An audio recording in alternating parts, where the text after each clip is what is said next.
말씀을 따라 걷다입니다. 오늘은 푸른 초장교회에서 아모스서 5장을 통해서 말씀하시는 하나님의 말씀을 묵상해 보겠습니다. 여러분, 아모스 5장을 딱 펼치면요, 그냥 단순한 경고나 꾸중이 아닙니다.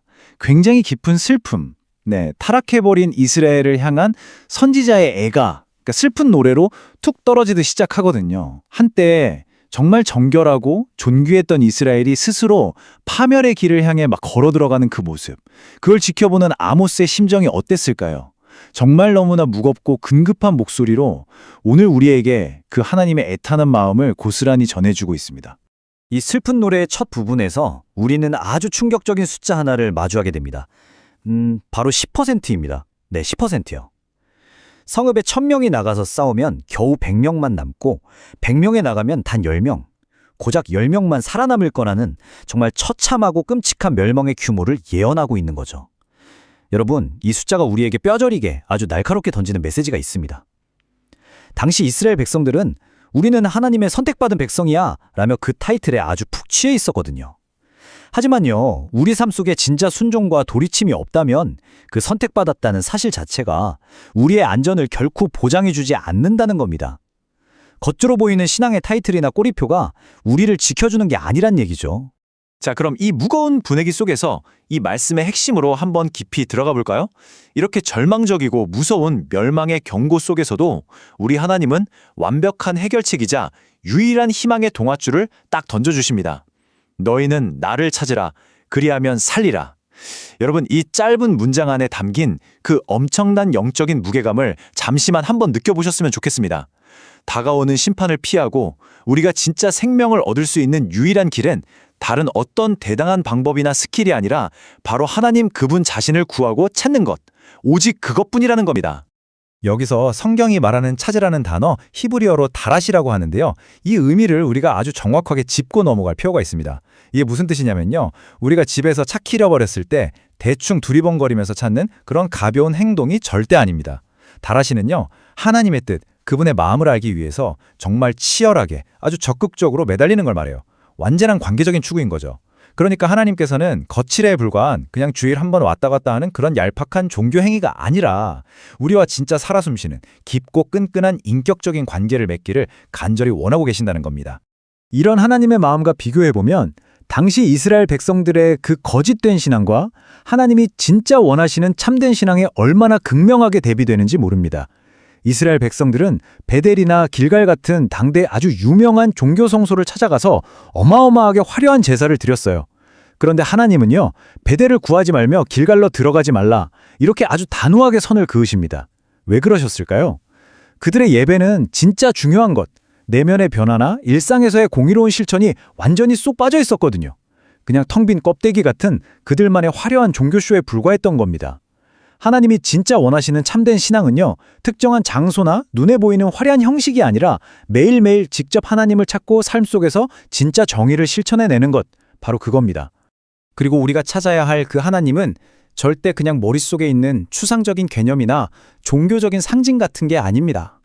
그분은 저 밤하늘의 묘성과 삼성, 그러니까 그 거대한 우주의 별자리를 직접 만드시고 캄캄한 밤을 눈부신 낮으로 바꾸시며 바닷물을 쫙 불러서 지면에 쏟아 부으실 수 있는 그야말로 스케일이 다른 위대한 창조주이십니다.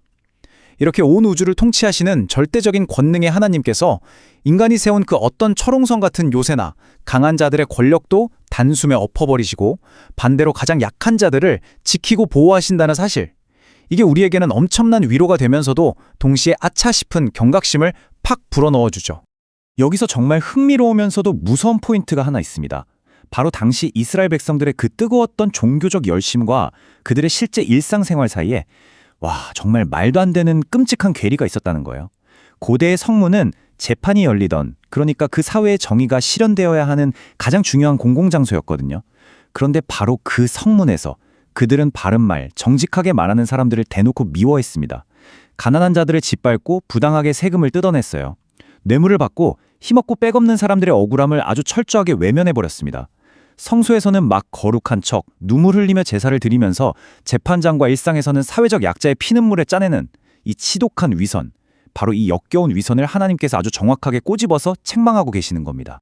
그래서 선지자 아모스는 우리를 향해 아주 본질적이고 완전한 방향 전환을 강력하게 촉구합니다. 너희는 악을 미워하고 선을 사랑하며 성문에서 정의를 세울지어다. 여러분, 진정한 회개, 이거는요, 그냥 감정적으로 눈물 좀 찔끔 흘리고 잘못했습니다 하고 마는 그런 차원이 아닙니다. 진짜 회개는요, 우리가 신나게 걸어가던 그 악한 길에서 브레이크를 확 밟고 180도 완전히 돌아서는 거예요. 그래서 적극적으로 선을 쫓아 살고 내 삶의 한복판에서, 내 일상의 현장에서 무너져버린 정의를 다시 꼿꼿하게 세워내는 철저한 행동 그 자체를 말하는 겁니다. 공의가 우리 삶의 베이스 캠프이자 흔들리지 않는 절대적인 기준이 되어야 한다는 거죠. 자, 그렇다면 오늘을 사는 우리는 대체 어떻게 이 말씀을 따라 걸어갈 수 있을까요? 아주 구체적으로요.